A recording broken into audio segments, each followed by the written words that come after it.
Hi everyone, and welcome to a new episode of Paratalk. And on this episode, Tom's back, and we're going to do some more weird things. But we're going to do something a little bit different on this episode. We're going to kind of step back to our childhoods, and we're going to talk about video games.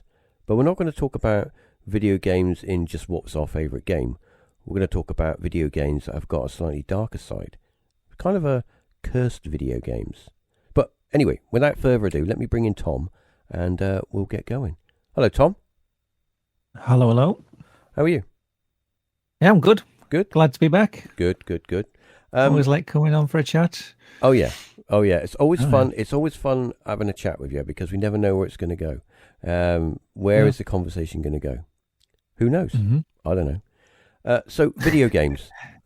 I'm wondering. First of all, I want to get a little bit of your. I mean, everyone knows you do a bit of gaming, but where did that really start for you? Where did it sort of video games sort of pop up in your life? You know what? I can't remember like the first thing I played. I remember I was probably like something on an arcade machine, like when I was probably too young to even figure out how to operate. You know, I probably was too small to even reach the joystick or anything. But I remember at some point in my life pestering my parents for a computer, and I didn't really know what I wanted. I just said, right, I want a computer to play something, to play video games, to play computer games. And they ended up buying me a ZX Spectrum.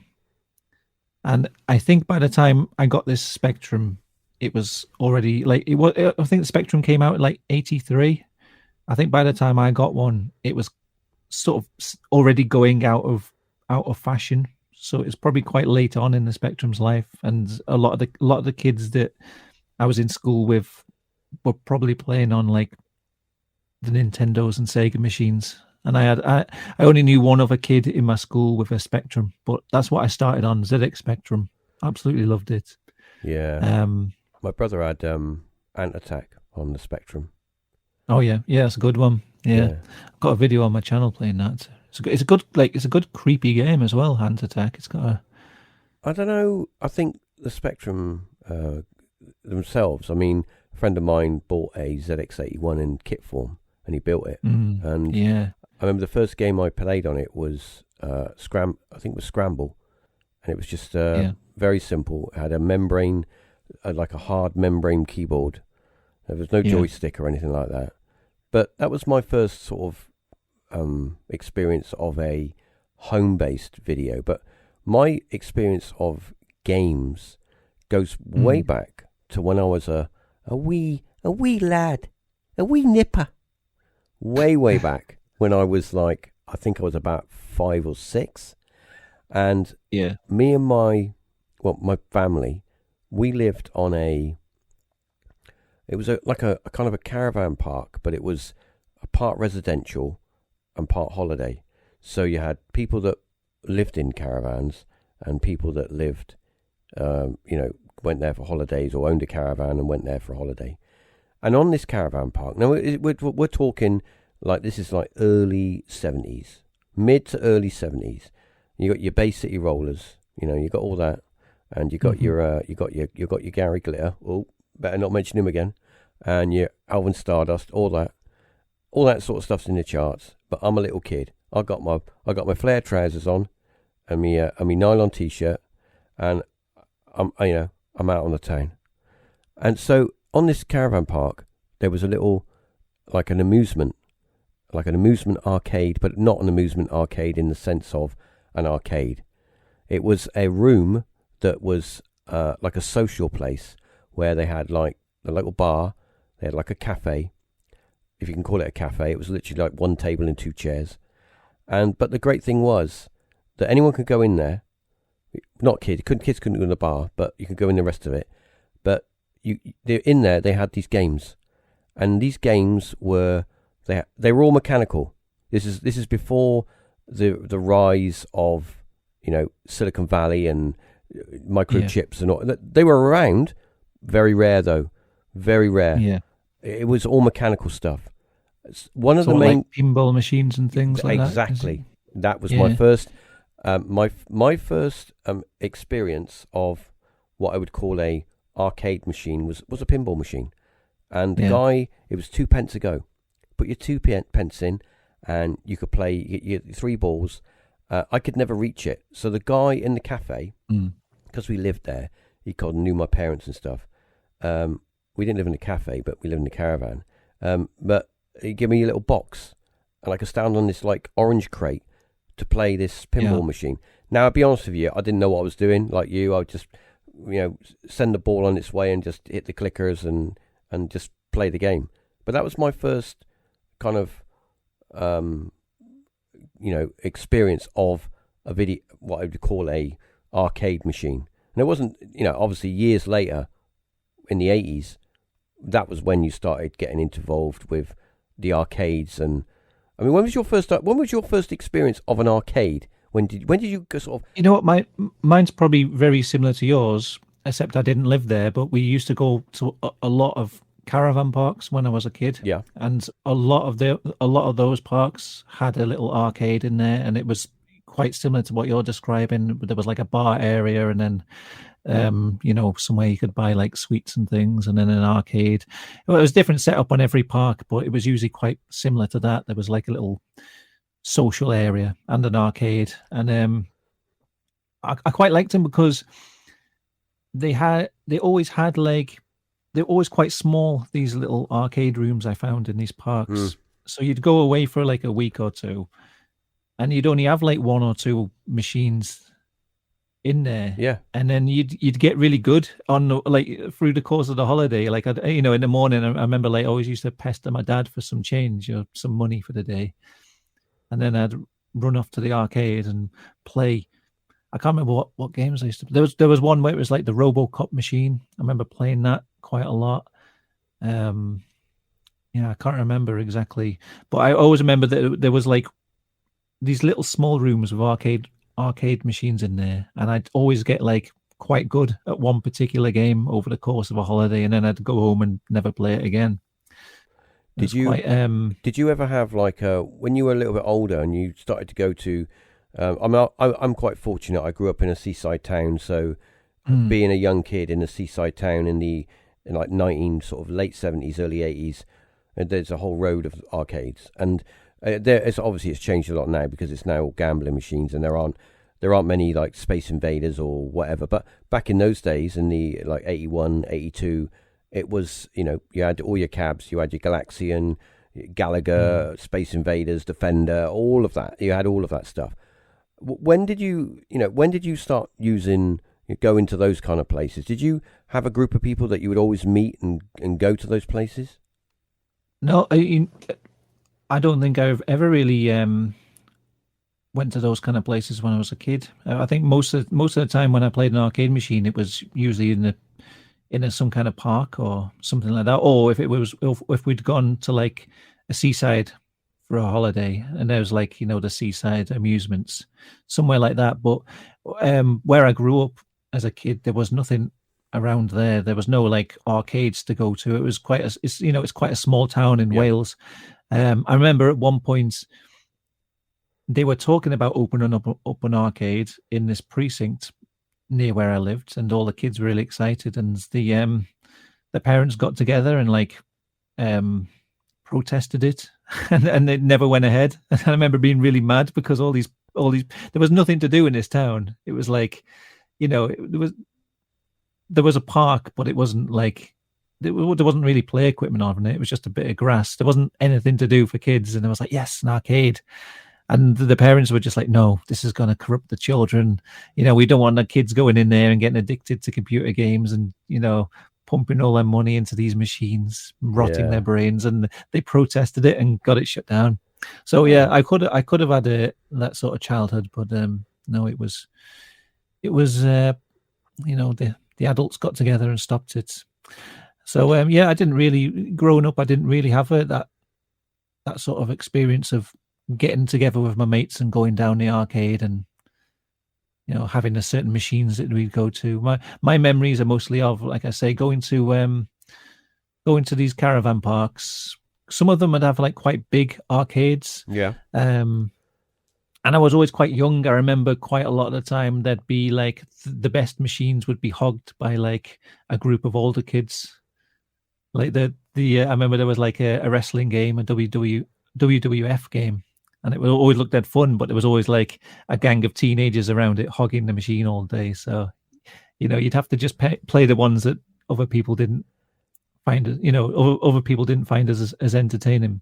Did you ever experience the kid that would come up and put his 10p on the side of the machine and go, I'm next? You have to do that? Yeah, there was a lot of that. I'll tell you what I remember in one caravan park, which only as an adult I realized this was happening to me, but I was playing on this pinball machine and this kid came up and stood next to it and was like, right, I want to go on this. I was like, well, I'm playing. I've got all this change. I was putting the machine, and then suddenly the paddles just stopped moving. Right. And the ball like went down into the gutter, and I was like, oh no. So I put another 10p in, started playing, and then the same thing happened. Like the machine made like an alarm noise and the paddles stopped moving. I realized, and this kid was still stood by the side of the machine. I realized years later what he was doing was that he was lifting up the machine slightly so that it, when it tilts. Yeah, tilt mode. Yeah, it was like tilts. Yeah, I thought the machine was just breaking. I was like, oh, it's broken. You have a go. But I was putting like 10p's in, and it was doing this over and over again. Years later, I was like, it dawned on me. I was like, oh my God. He conned you. I can't believe it. Yeah, I was only little. So, I can forgive myself for being that dumb. But... If I was to ask you, what's your favorite, if you put yourself back in those days, what's your favorite arcade game that you still play today?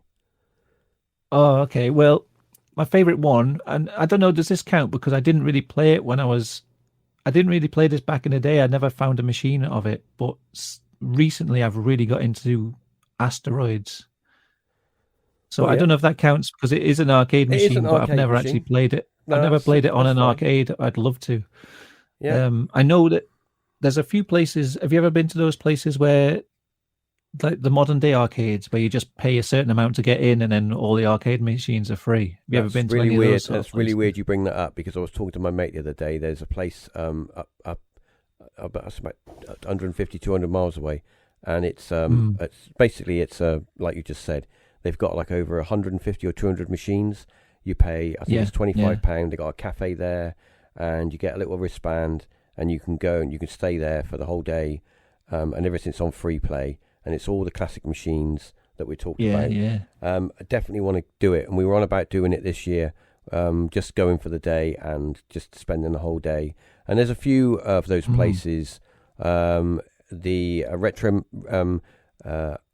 There's a retro arcade channel online that up in I think they're not that far from me. They've got they're doing the sort of similar thing. But I would love to do that. I mean, it brings back that kind of thing. Brings back the feel of an arcade, and I think it's to do with the sound, the smell of the machines. Yeah, that's it. You can't get it just sitting at home playing. You can emulate the games well, but you can't get that atmosphere. And it's the feeling of the joysticks and the machines, and apart from the stink smoke of it, the smoke. I mean, back in those days, you could smoke in an arcade, and everybody would put their cigarettes on the side of the arcade machine, and all the arcade machines were always burnt. They had cigarette burns all over them, and some arcades would have the real retro pink and orange and green carpet, and you could see that it had like beer on it and Coke on it and food on it and stuff, where people had just been eating their food while playing video games. I mean, there's none of that now, but those things add to the experience of going to an arcade, and those kind of memories when I think of an arcade kick in. Oh, remember when you went in and there was that burger on the floor, or somebody had left their dinner on that arcade machine. Stuff. I mean, I remember going in to play Star Wars one day. It was the stand-up cab of Return of the Jedi, and somebody had literally left a half-eaten kebab on the play area, just half-eaten it and just walked off, just left it there. I had to dispose of that before I could play the game, and then all the controls were all greasy with like kebab meat. Yeah. So yeah, I went to one. I went to one in Bury called Arcade Club, and it was one of those places where you just pay to get in. That was good, but there was an asteroids machine there, and I wasn't into it at the time. I'd love to go back and just play. Like I'd love to try like the original machine because I'm quite good at it, like on the computer. So I don't know. I love. What do you have a favorite arcade game? I do. My favorite arcade game is well, I have two, but they kind of they're ranking, either side of. So Galaxian and Galaga. Galaxian is a little bit more favorite. Those are the only two games, and the reason those two games are up there, my favorite games, is they're some of the first arcade games that I used to play. Me and my friends, we on the coast here. You can walk all the way down around the coast, and as you walk down through the promenade, which goes the whole length of the coastal area here, you get all these little nooks and crannies, little cafes along the way. And in this one cafe that we used to go to, they had two arcade machines, and one of them was Galaxian, and the other one was Galaga. And we used to go to this arcade. Well, it was a cafe, but it was like a mini micro arcade as well. They had a few, they had a pinball machine, and they had a gambling machine, a nudger machine. And we would go to this place, and we'd have like a glass of pop or whatever, and we would play these games. And we were literally playing for hours and hours. We played these games. Yeah. You grew up with it. And also it's pretty much one of the only games that I'm pretty good at. And because a lot of those games back then were super difficult, because they wanted to make them difficult, so people kept putting money in them, So you get frustrated and think, oh, I'll have another go. Oh, I got to continue. Another tempi. Yeah. Another tempi. And before you know it, you've gone for £1. It doesn't sound a lot now, but back then, when your pocket money was literally, well, my pocket money was like £1.75 a week, and you go down the arcades and you literally could blow that in an afternoon, all gone. Yeah. Your skin. But anyway, so the reason that we're reminiscing a bit is because this episode is going to be about some of those video games that apparently are a little bit, I don't know what the word is. I think it's the right word, cursed, Tom? Yeah, I'd say cursed, haunted, or just mysterious. I don't know. Yeah, cursed I'd go with.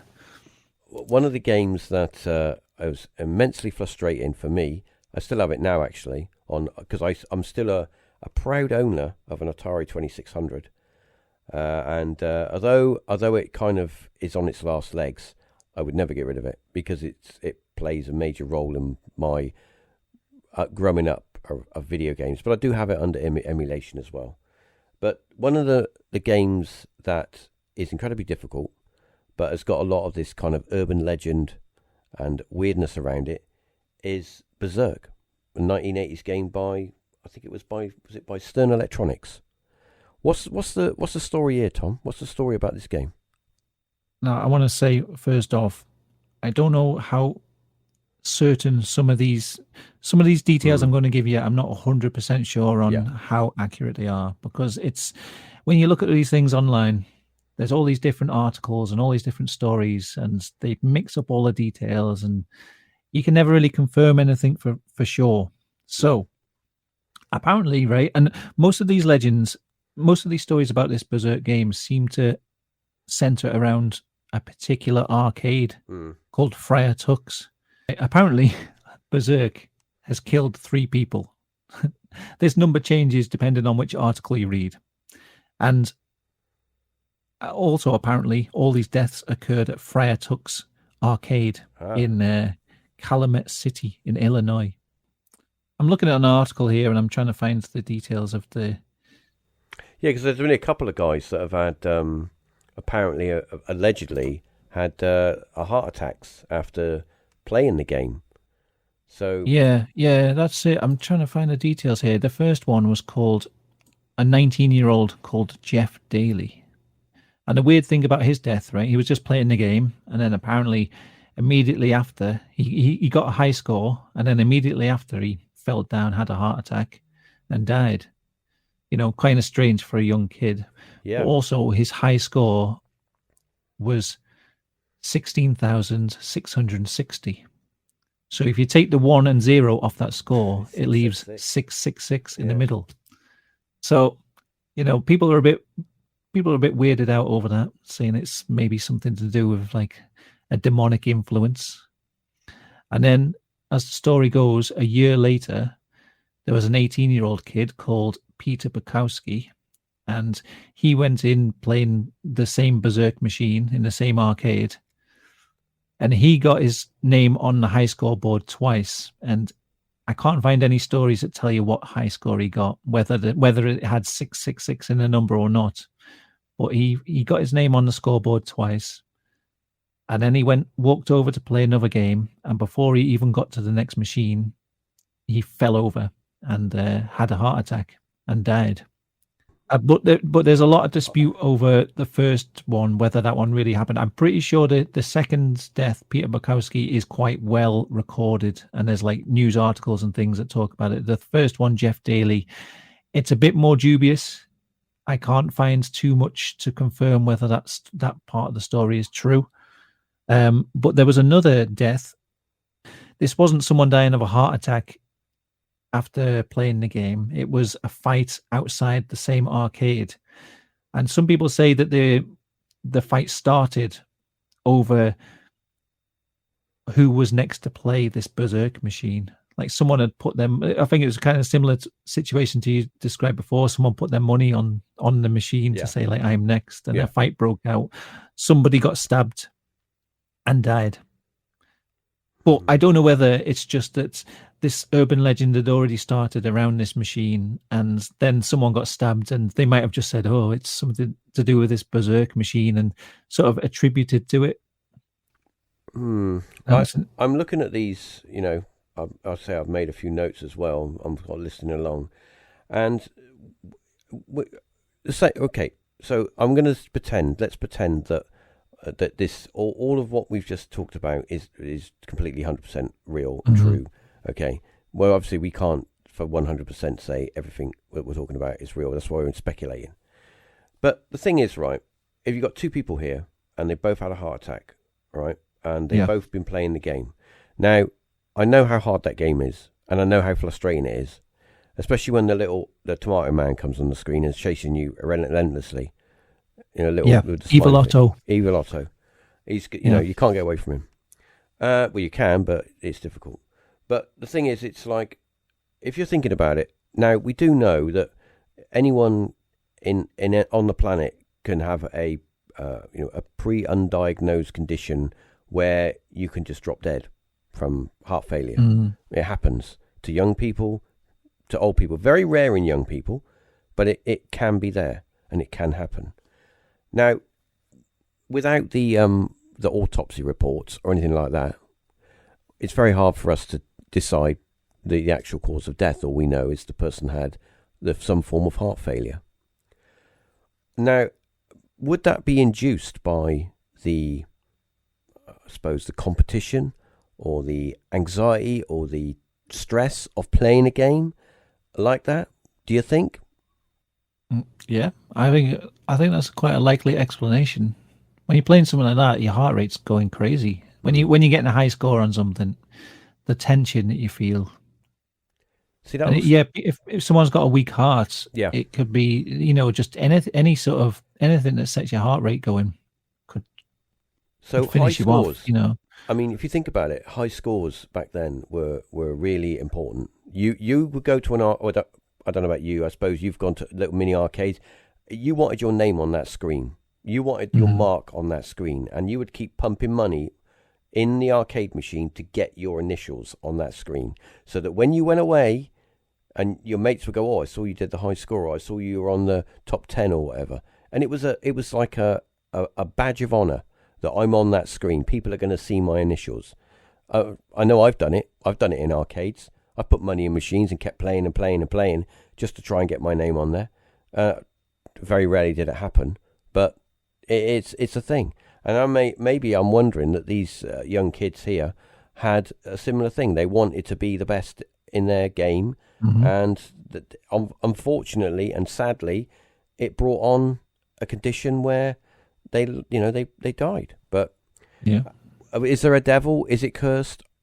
unlikely. I don't think it's the game that is indirectly is directly responsible in a indirect way. I think that's the best we can deduce from that. But the next game that I wanted to talk about was a game called, well, is a game because it's still around, a game called Taboo: The Sixth Sense. Now this is a bit of an interesting one. This is from Rare, and it's in 1989, right? Was this on? It was on the Nintendo. Yeah. Nintendo Entertainment System. That's right. Yeah. This is a really weird. This is not the sort of game, right?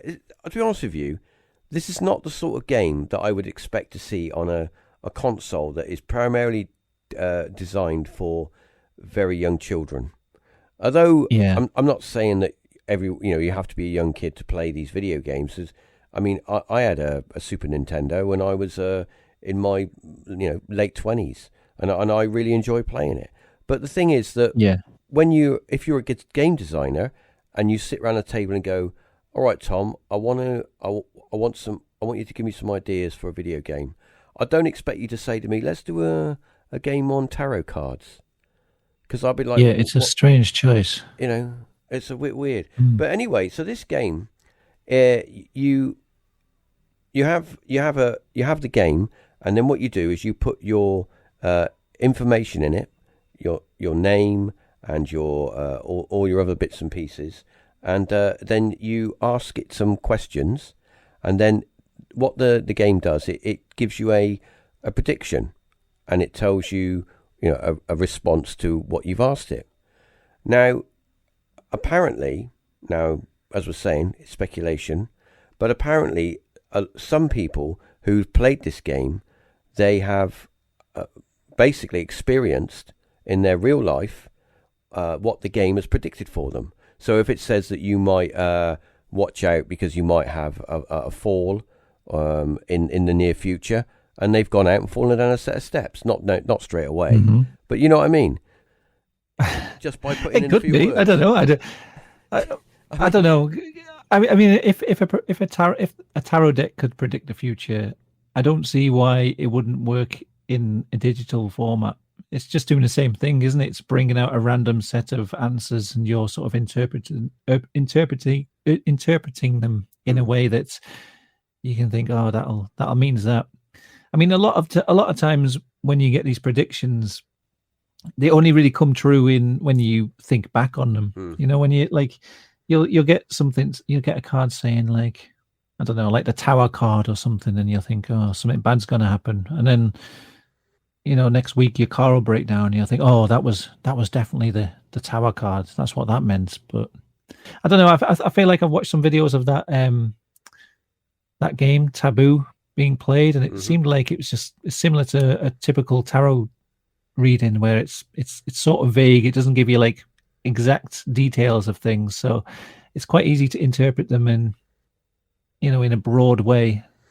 Yeah, because if you think about it, right, an NES game, you got a cartridge, and you haven't got a lot of space to work with, and you have to make a game that can keep people's attention, that you feel like you're getting your money's worth, because they weren't cheap. So you're going to have to use words when you give a response. Those words are going to have to be quite generic. What the responses are. So you have to make sure that when you give a response, that it could be taken for that, like you just said, that person could take it in any particular way. So it says like, there might be something dark in your future. It could mean anything. It could mean anything. It might mean you might have electric cut. You lose power, or your lights might go on your car, or whatever. So I think that, like you just said, when people play these kind of games and they have something happen, they're immediately going to think, oh yeah, but I played that game and it said this, and then you are kind of putting two and two together and kind of getting four, in a sense of, you're making the story for yourself, you're making it come true. So I'm gonna say to you, what do you feel about tarot? I've talked to a few people who do tarot cards, and it is quite interesting. Some of the things that they tell me are quite interesting, but I do think that the individual like you do have to play a role in it. Do you not feel? I think so. I mean, like, I collect tarot decks. I really enjoy like looking at the pictures and just sort of, playing with them, like shuffling the decks and seeing what cards I draw out. But I'm no good at reading them really. And I think from what I've watched a lot of videos about where people are saying how they read the cards and how to do a good reading. And I do think it's more to do with the interaction between. Well, it's kind of like the interaction between the person reading the cards, the person having their cards read, and what's on the cards. And a lot of the times, I think the actual images on the cards are just there to spark something in the minds of either the reader or the person having their cards read. It's more like, I don't know. I could see it more like almost like a creative thinking exercise. It's a way of just sort of giving you a series of random inputs to sort of think about and how that applies to something in your life, and then you'll come up with different ways of thinking about those things, or it'll give you different ideas. I don't know whether that means it will have the ability to predict the future, but it might give you like a different way of looking at things that are happening in your life at that moment. You know what I mean? Mm. Like a lot of the times I've seen card readings where it's not really like, oh, what's going to happen to me in a couple of days. It's more like, oh, I've got this problem at work. How can I deal with it? And the cards will say like, there's a woman that's in the way, and you could think, oh well, that might apply to this certain person, and then it might say you need to make a change, and you'll think, oh yeah, I could see this aspect that I need to make a change with at work. It gives you a different way of looking at a situation rather than being some kind of oracle that predicts the future. Yeah, I kind of think that as well, where it's kind of you have to look at it from a point of view where it's giving you a different angle on what the situation is, and it's giving you a Yeah, different perspective for you to see it, rather than you being in the bubble. You're kind of it's helping you from stepping outside of the bubble and looking in, and so I do think it's yeah, yeah, useful. It is a useful yeah. way, but I I don't mean, know. there could be a paranormal aspect to it. I think, especially when you've got a really experienced card reader, they sort of develop an intuition Yeah, of people. And what I think the cards are doing are just sort of, like I say, they're giving them that creative input, and it's sort of just sending their mind in a certain direction, and they're able to sort of pick up certain signals from people. And there might be a kind of mystical aspect to it, that these that sort of there's like an interaction between what the pictures on the cards and the meanings of them and the minds of the two people involved in the reading. And there might be I'm quite open to the idea that there might be a paranormal aspect to that. There's a something that they can pick up also yeah, psychically some from. sort of ESP sort of thing, where Yeah, where yeah, they're something like that. Yeah, but I where don't know whether I'm not really sure whether the cards themselves will have some kind of power to them. I think it's just, like I say, I think it is just a series of images that are capable of creating something in the mind. so I don't know. I have a hard time describing that. yeah, but But I was gonna. I do. I also see. I don't see how that wouldn't also translate into a computer game if they had the same images on the cards. Well, the user is yeah. I think it's a. I think also the person playing the game plays a great role in it kind of working, as you say, because we're putting our own slant on it. But I was going to Yeah. say, I was just looking, and I didn't realise that there were so many Ouija board video games as well, that Oh, is you there? can play. Now I was just wondering, how on earth would that work? Because you've got no, you're not going to really sort of. Oh, I better just hold my joystick just lightly, so it's it's all done on the screen. So I'm wondering how Hmm. the mechanics of that would work. I mean, obviously I games didn't these even know days. they existed. Yeah, apparently there are a Ouija board video games out there, but I'm just wondering Hmm. how on earth that would work. Bit I suppose you strange. could have a good one. I can imagine it working on like a tablet, like a touch screen. Yeah, I suppose, but there's going to Put be your finger on the screen and. what's I mean, because we say with the Ouija boards, then it's something that's acting through you and it's moving the planchette, Mm, and that's where you get, it's something that's not you're not voluntary doing it, but then there's yeah. obviously the other side of it where it is the person doing it, but they're doing it subconsciously, and they're doing it through the way of an unconscious, conscious movement through a connection to whatever is consciously, unconsciously moving it for them. So they're becoming basically a conduit to whatever is, a pass through. But that's just an idea, But anyway, so on your thoughts, final thoughts on this game, do you think it is possible for this to work? I think it could. Yeah, I like I say, I'm quite open to the idea of tarot cards, and it probably is open to the. I'm like looking at a video of the game now to see how it actually predicts things, and it seems to work in a similar way. It just sort of gives you the cards, and it tells you a sort of vague interpretation of what that card means. It doesn't give you like a definite answer. It doesn't say like, because what I read about this game when I was looking into the urban legend was that there was a number of children who died after playing it, and they'd asked the game when they were going to die, and it predicted the date of their deaths, and then those deaths came on those dates. I saw a couple of articles that made that claim, and now I'm looking at the game. I don't see how that could be possible. It doesn't seem to be the sort of game that gives you like a date like that. It doesn't say like you're going to die on the 9th of January or something like that. It just seems to say like, this card is judgments. The card is reversed. The conclusion of the issue is unable to face the facts, indecision, or failure. You know what I mean? It gives you kind of vague answers. You're going to read into that, aren't you? I just read into that, and I just listened to that. I just listened to you tell me that, and I was thinking to myself, maybe I should buy a boat. Maybe I should sell up and go live on a boat somewhere. It's those kind of responses that just work. They just work. Yeah. So I don't know. Like I said, I was looking into this a little bit before we started, just to see what I could find, and I saw at least 2 different articles saying that there was like that happened, like some kids died after playing it, and it was suddenly withdrawn from sale. What I think was probably happened was this game just didn't sell very well. Yeah. So they just took it. So they just withdrew it because it's why would a kid want to play some game about tarot cards? You can imagine that, can you? You're Saturday morning, right? You've just done your paper round, and you got your wages, and you got £3 because that's what you get for delivering your papers. And you go to your mum, go home, and you have your Marmite on toast, and then you go on you put on your chopper. You ride down and meet your mate, Kevin. He jumps on the bike. You give him a backie on your chopper. You go to town, and you park your bike, and you go into you go to the local Boots or Woolworths, because that's where they sell cassette games, because they used to sell them back then. And you go in and you look in and you think, I just want to get a game. And you look on the £1, £1.99 deal. Nothing there. You see another one, and it's like £2.99. You see this game.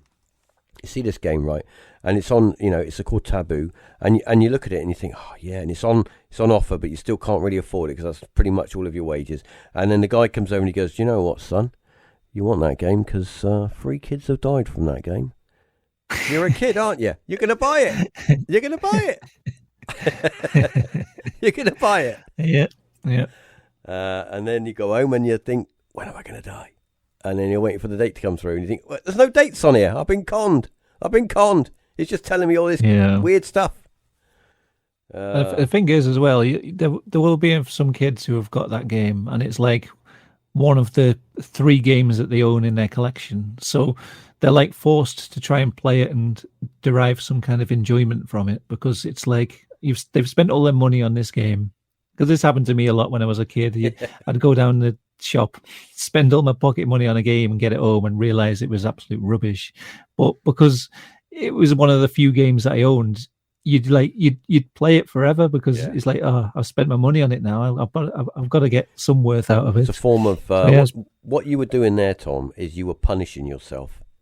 You were I guess teaching yourself a lesson learned that just do not. I fell for this.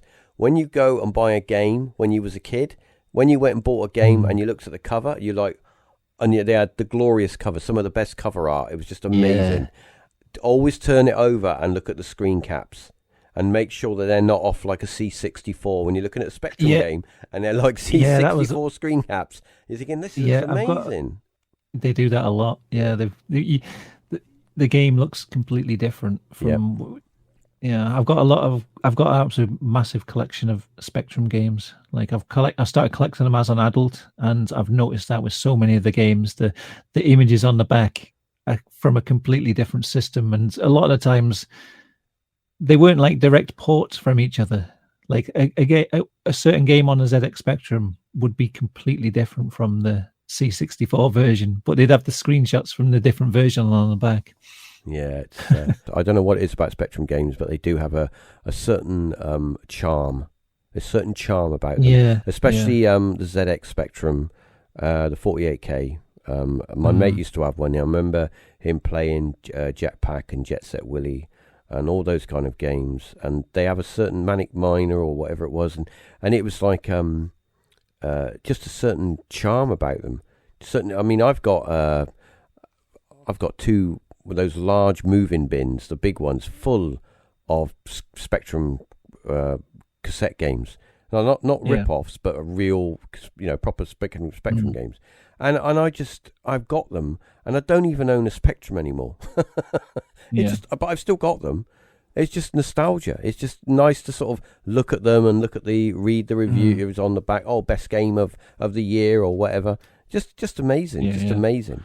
The same with me. It's a lot of these cassettes, you get them like they're so old when you put the cassettes in, they don't work anyway, so you just end up collecting them just to have like the physical thing and to be able to look at the inlay and stuff, and physical media, and then you'll play the game from a file or something. Physical media is it's dying out. Physical media is things that I know we're going on a bit of a tangent, but it is relevant to what we're talking about. And when you think about physical media, I think a lot of nostalgia is having things that you can that are tangible, that you can hold and you can look at, and from you having that in your hand, it invokes memories of past things that you've done or experiences that you've had, rather than something I love books. I read a lot of books, and I've got a little library of books, and I wouldn't say I've got a massive library, but I've got a little library of good quality books, and but I still use my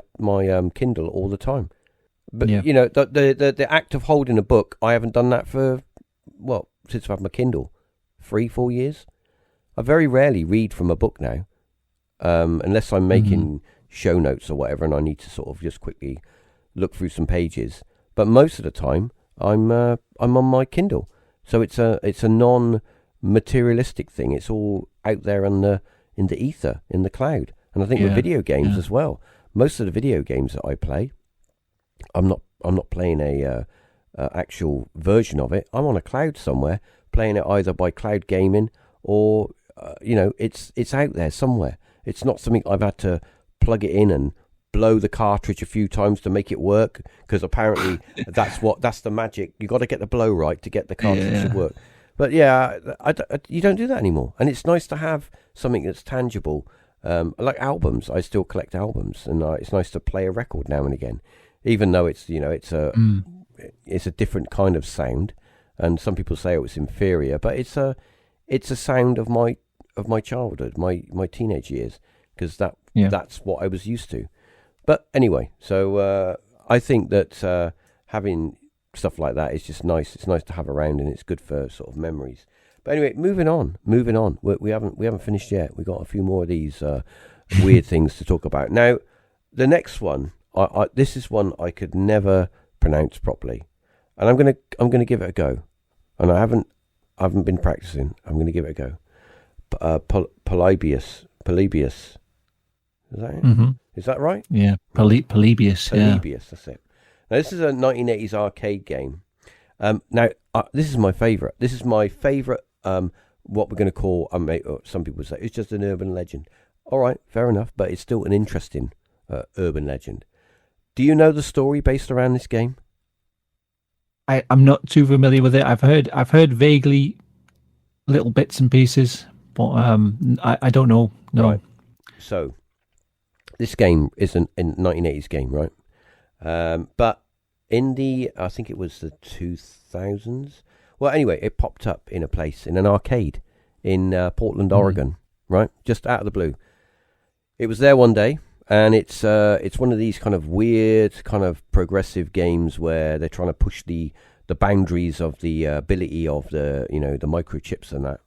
So now a little bit down the road, these urban legends started to pop up that this game was in fact some sort of military psyop, and that it was out there in the wild in certain places, and it was there to test people, and it was also there to brainwash people in a way that they were having fun playing a game, not knowing that that the game was in fact giving them covert instructions to think a certain way.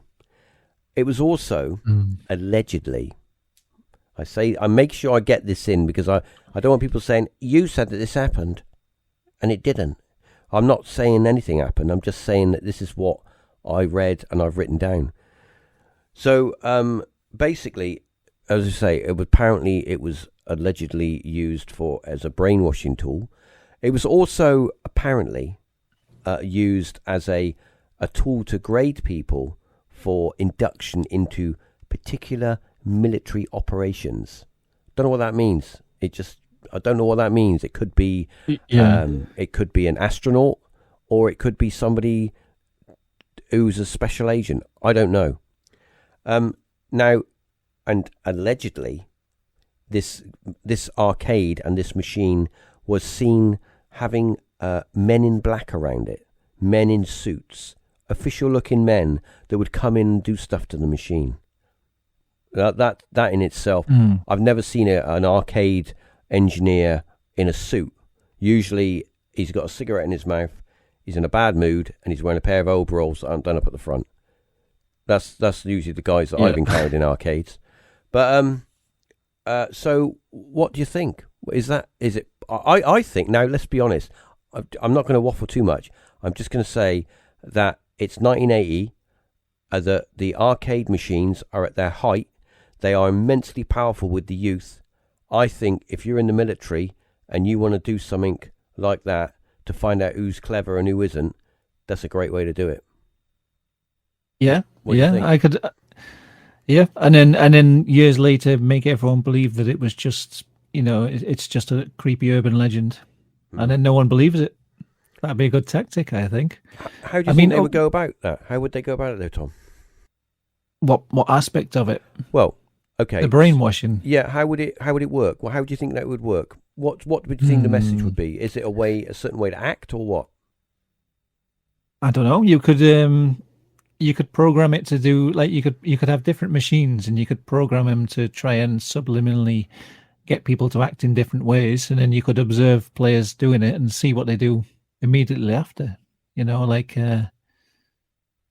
Right. So you could have something as simple as, like, playing this game makes you want to go and buy a Coke, and then you see how many people go and buy a Coke immediately afterwards. And then use that to, you could have a machine next to it selling drinks, and right, how many people go and buy a Coke from this machine after playing this game? So, like, does it increase the sales? Yeah. Well, actually, what you could do is you could play the game, and if you were good at it and you did pass all the tests in the game, it would make you at the end subconsciously want a fizzy pop, a Coca-Cola. So you would go and buy Coca-Cola. If you were rubbish at it and you weren't a candidate, then it would make you go buy like a hot dog, and then they would be like in a two-way glass, these two shroudy men with their suits on, and that they'd be behind the glass panel, because arcades back then had a lot of mirrors, so they could have all been in all the arcades, we don't know, and they could be watching the kids, and they could be writing down on their notebook how many had colas and how many had hot dogs. And then obviously all the Coca-Cola ones, they would be like Charlie in the Chocolate Factory, where the guy, would approach him at the end I've got an assignment for you, or they would basically keep an eye on people. I don't know. It's what was it? What was it supposed to do to you? This game, like, was it supposed to make you go crazy or something? No, it like, just said what's that it the was. story? Well, apparently it was apparently an urban legend. Apparently, allegedly, I got to say all these words. It was some form of brainwashing. I didn't go in any deeper than that. But brainwashing could be anything. I mean, we all get brainwashed every day through being alive, through being advertised to. You get brainwashed everywhere to think a certain way, to think of a certain product. You suddenly think. Oh, somebody said to me the other week, "Oh, it's amazing that I was at home and I was talking to my wife, and I'd have a look. I had a look on the telly and on the internet about a thing I wanted to buy, and the weird thing was when I went on my Facebook, bloody adverts was on there, weren't they? It's like it's just like someone's listening to me." I said, "Yeah, because you're leaving a cookie trail. That's why." What? What's that? Yeah. No clue. He could have played that video game, and he would have most probably gone and bought a hot dog. To be honest, he would be in the hot dogs. But at the end of the day, it's like I'm looking up to see what it says online about the effect. So what this? I'm on the Wikipedia page now, and it says, and it does say on this Wikipedia page that it's a hoax or an urban legend, but it says players supposedly suffered from a series of unpleasant side effects, including seizures, amnesia, insomnia, night terrors, and hallucinations. Approximately 1 month after its supposed release in 1981, Polybius is said to have disappeared without a trace. It vanished. Yeah, that's the Men in Black had gathered their data by then, and went on to produce something. Maybe there's more games out there that have some kind of brainwashing effects, but this one was like it wasn't subtle enough. Like, right? The kids are having seizures after playing this one. We better get rid of it. But they left Space Invaders in because that one was brainwashing people enough, but it wasn't having any of those obvious side effects. So they picked the game up right. It goes back on the truck, and they take it back to Wright-Patterson Air Force Base or wherever, some Area 41, 31 or 51 or 9, wherever. And they go back there and they wheel it in and they go, all right, Jeff, the game, can you adjust it? And he's like, well, it was calibrated. Yeah, you need to adjust it. It's too powerful. Well, what's happening? Well, we've already had 7 kids kill themselves. Could you imagine? It's a bit powerful. You turn it down a bit, just a little bit, just a smidge, just a little bit, so they just don't go out and their heads don't explode. So, they are designed, like arcade machines are designed to brainwash you in a way, like to keep pumping money in, and they're designed psychologically in that way. So the idea of something like a Polybius machine isn't too far fetched. No, it's not. I mean, you think about it. We're every day of the week we're brainwashed. As soon as we look at anything, any screen or any book or anything, it's there. It's there. It wants your attention. Yeah. That little advert, it wants your attention. Look at me. Buy these boots from wherever, because that's what you need. Apparently, it's like when you buy stuff. I mean, I've done that. I've gone out and I bought something, and I've got home and I thought I bought, and it's get that rush, don't you? I bought this. I'm on my way home, and when I get home, I'm going to put them on, and I'm going to feel good. And you put them on, and you think, why did I buy these? Yeah. I've just wasted 70 quid. Mm-hmm. And then you think to yourself, do you know what? No worries. I got a receipt. I'll take them back. And then all the night in bed, you're thinking, I should really keep them. They're all right. And then your subconscious talks you into keeping them. So we're our own worst enemies, Tom. Own worst enemies. Yeah. Pokemon. I remember there was another game in the 90s that had a weird rumor that it was like subliminally affecting people. It wasn't Pokemon, was it? It was like a puzzle. It was like a puzzle game called Enderfun. It was like you just rolling a cube around. I don't know. I guess it looked a bit like. No, it's a weird, obscure game. Apparently, it was really crap, so nobody bought it. But there was a rumor that in the soundtrack of the game, like they put these messages in that you'd hear the music, but underneath it all, there'd be like a voice saying like, "I'm having fun. I'm enjoying this game." So it'd make you feel, even though the game was rubbish, you'd feel like you were enjoying yourself whilst you were playing it. I don't know if that's true, but I remember Do you reckon around that time there was a load of rumors. you just jogged a memory in my head? Wow, you just jogged. Right, back in. I'm sorry I go on all these tangents, but it's another story from a long time ago. Do you? Oh, you did this because everybody, you're in the same bubble there, pretty much. But right, so you swap records with your mates. You'd borrow an album, and he'd borrow an album, and you'd play it and record it or whatever, or tape it, and then you give it back. I remember, right, borrowing an album from my mate. This is when I was at school, and he said, "Oh, can I borrow that?" Yeah, I don't know what album it was. It was just an album he wanted to borrow from me. I went around his house. I said, "Yeah, but I want to borrow one back." And it was one of these. It was one of these like top 40 bands, chart bands, chart songs. Yeah. And he said, "Yeah, you can borrow that one." I said, "Double album." He said, "Yeah, but don't play that track. Don't play that track backwards." I said, "Why not?" He said, "Yeah, because if you play it backwards, you'll die." I'm like, what? I remember those rumors. Yeah. He said, "If you play it backwards, it invokes the devil." I'm like, "What are you on about?" Don't play track 6 of the album 2 because you'll die. I'm like, why would they sell that? Why would they sell an album? I said, "Did it have a warning on?" "Nah, just don't," because I saw it. It was on the news. It was on a whatever. Don't play it back. And yeah, that was a thing, wasn't it? A lot of like metal albums, heavy metal albums. Don't play that track backwards because you can hear them talking to the devil, or you can hear demons and stuff. Yeah. But there was I can't remember the name of the band. There was a band, actually.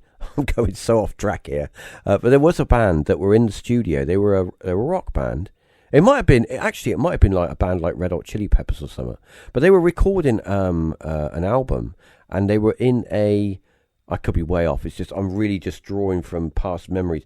They were in a studio which was allegedly haunted, I think, or something. They had some sort of paranormal thing around it, or had some sort of something like that. But they were recording an album, and somebody, mostly in the comments, will totally correct me, and thank you very much, because I need my memory jogging, and I need to know the full story. But they were recording an album, and when they recorded the album, some of the tracks, and were mixing them, they were finding voices under the parts of the tracks that they were, like the drums and the bass or the vocals, and they were finding like these whispers and stuff.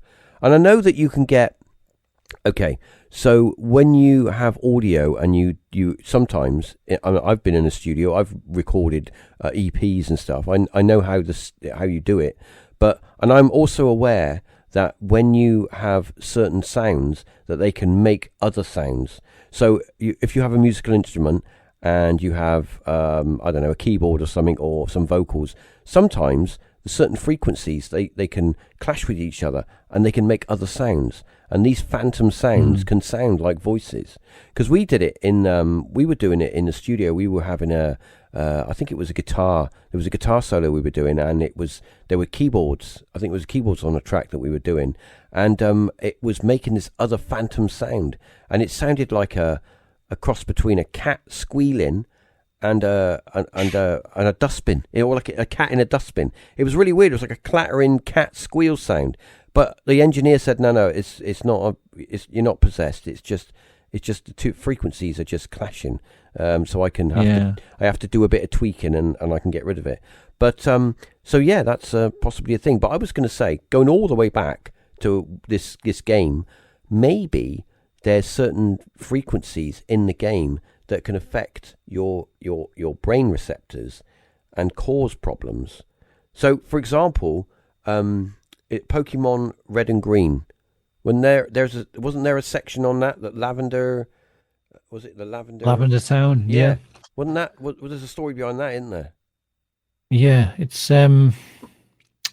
Yeah, I'm not 100% familiar on this. This is another one where there's a lot of people on the internet who are like experts on the whole Lavender Town thing, and there's like hundreds of videos of people dissect. Oh God, my stomach's gurgling here. There's hundreds of videos of people like dissecting the legend and talking about it and whether it's true or not. So, I'm probably going to I don't know as much about it, but yeah, apparently there's a town in what is it like the first Pokemon games, Pokemon Red and Blue? So you're only in the apparently it's only in the original Japanese version. Oh, okay. And there's a creepy town apparently. Yeah. Is that right? There's a level, like a town level, and in that level, there's sound that's in that level. The music that goes with it. The music. It's meant to cause negative effects on children.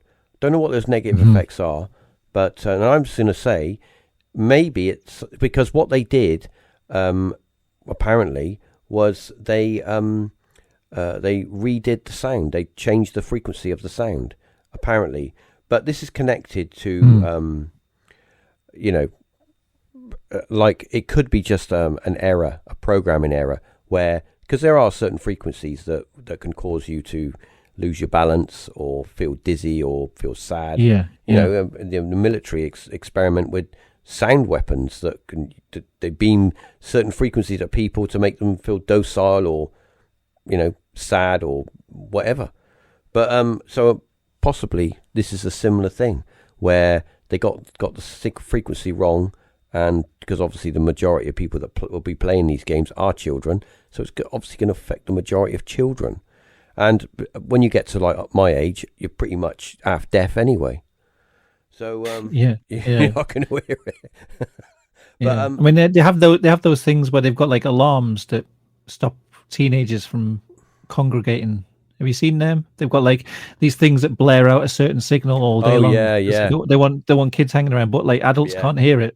Yeah, it's a high, very high pitched sound. Like if you imagine, it's the similar sort of thing as a dog whistle, but obviously teenagers' hearing is a lot more, it's susceptible to high frequency, and it's like a tiny little sort of horn tweeter thing that sits up near a building, and where kids congregate, it goes off, and it's almost like a very, very high pitched. It doesn't hurt anyone, but it's uncomfortable to be around. Put it that way.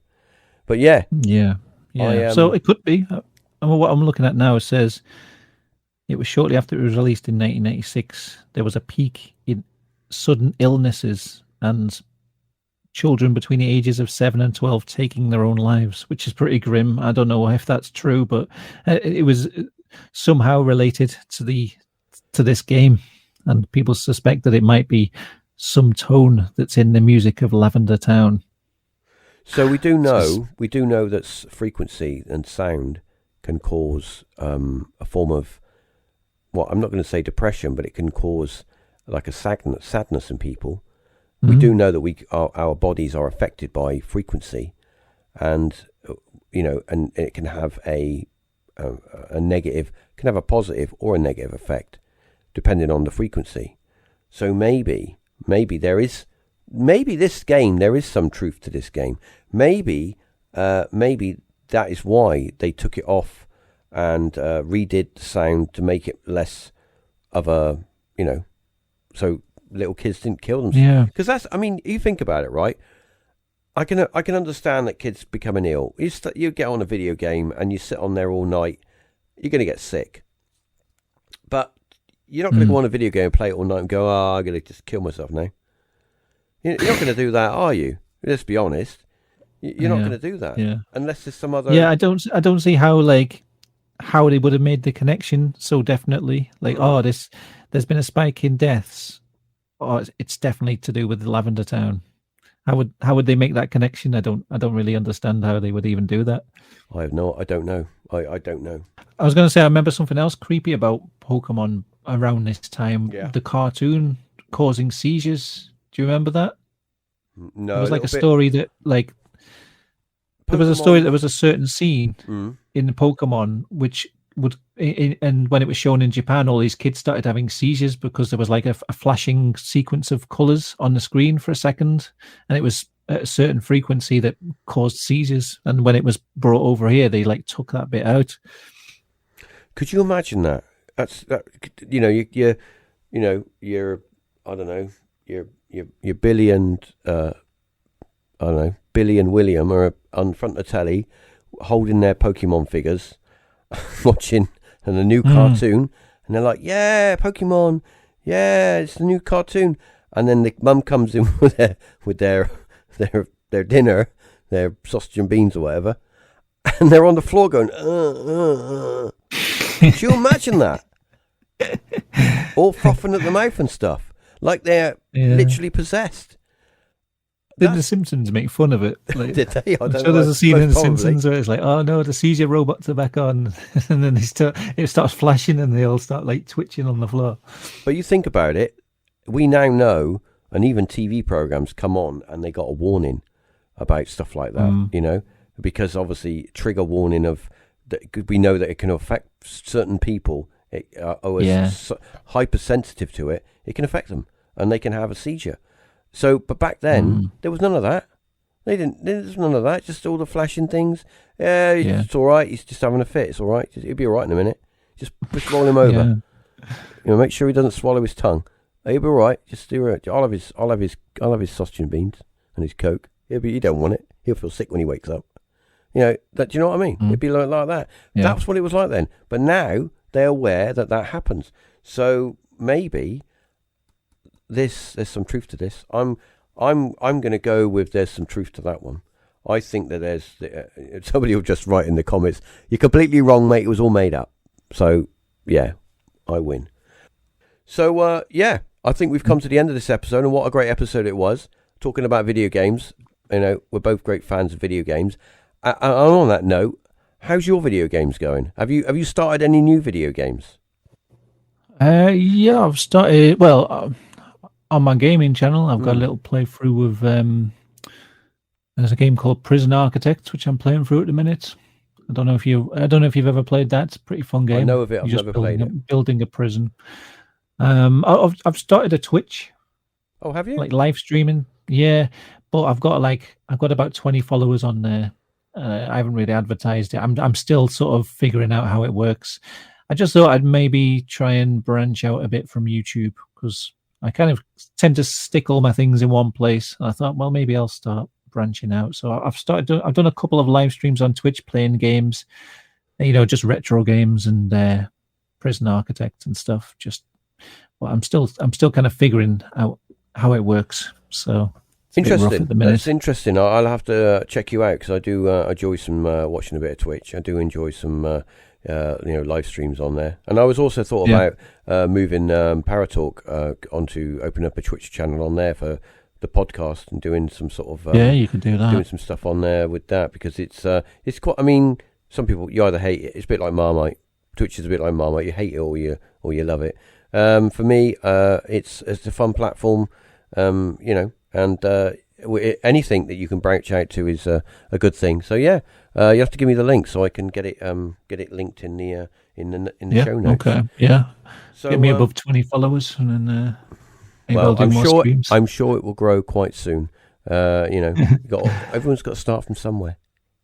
You know, and I think that it will be good for you know, it's always good to be on somewhere else. I've got the YouTube and I've got the podcast with Apple and Spotify and all that, but it's always good to find somewhere else to go as well, because you always, you know, there's always different people out there, and you always find different people with different reasons to come and listen to you or watch you or whatever.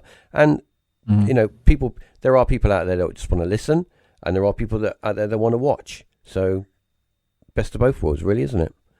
Yeah. But anyway, so thanks for joining me on this episode. Good episid. I hope everyone out there enjoyed it. If you got any comments or anything, remember you can always shoot me an email or leave a comment on if this is on the YouTube, you can leave a comment. And if you got any ideas for further episodes, please let us know and we'll consider them. But any final words, Tom? Nope. Thanks for having me on. There you go. Been fun. All right then. Been fun. Good. Yeah, it has. Okay, well, thanks for everyone listening, and we'll talk to you soon.